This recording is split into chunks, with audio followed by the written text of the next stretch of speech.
Tonight, there's also new information about how the House Select Committee will begin to investigate the deadly siege on the Capitol 6 months ago.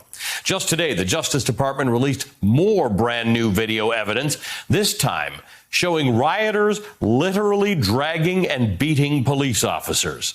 The DOJ made the footage public at the request of NBC and other news organizations, and we warn you, this is among some of the most violent and graphic video released so far from January 6th.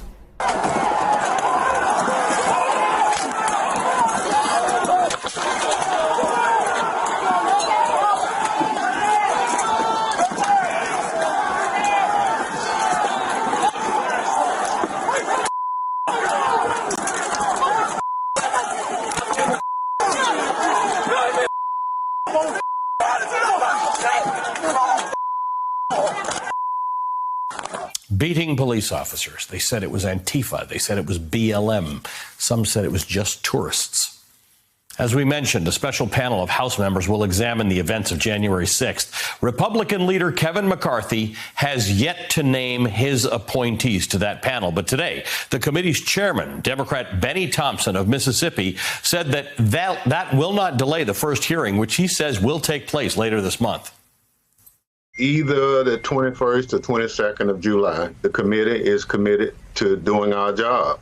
As I said, we hope that Kevin McCarthy gives us his 5 recommendations so we can fully populate the committee.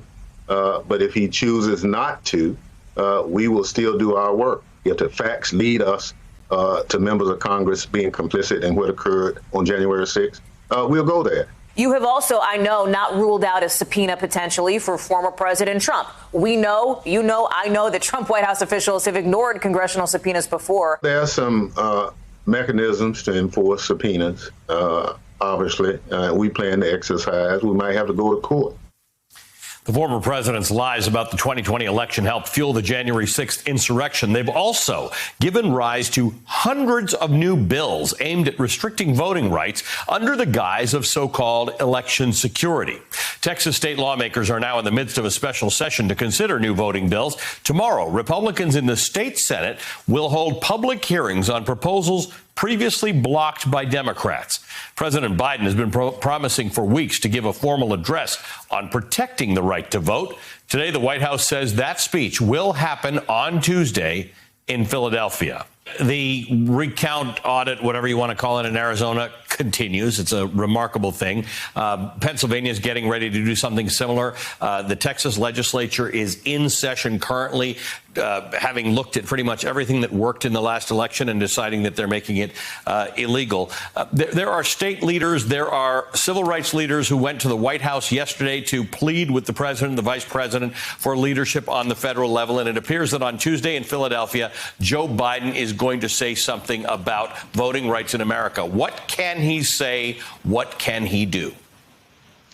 What he can do is say things, right? That's essentially all the power that he has. And that's exactly what those civil rights leaders said to him yesterday. They wanted to hear him use his bully pulpit more than he has. He's tasked, or Vice President Kamala Harris asked for the task to lead on voting rights. But with, when it comes to legislation, it's kind of over and dead, right? Like that is what happened with SB1, not allowing any debate, Republicans blocking any debate on SB1, which is the For the People Act of basically democracy reform. The John Lewis Advancement Act hasn't even really been written in the House or the Senate.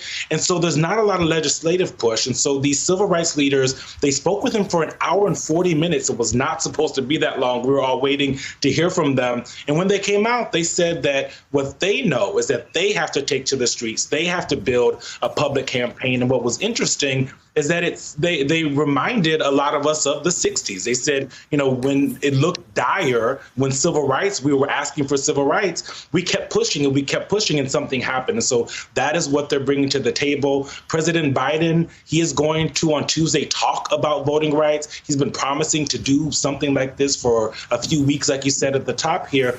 But one thing I talked to some of these leaders who were in the meeting with him, they want to see what they saw when he was selling his infrastructure plan. They want to see him go state to state to state, not just go to Philadelphia, the birthplace of democracy, Also go to Georgia, or also go to Texas, go to some of these states where voting restrictions are being put in place. The White House hasn't said if that's something they're planning on doing, but they're going to have to do more, or they're going to see more frustration from civil rights leaders.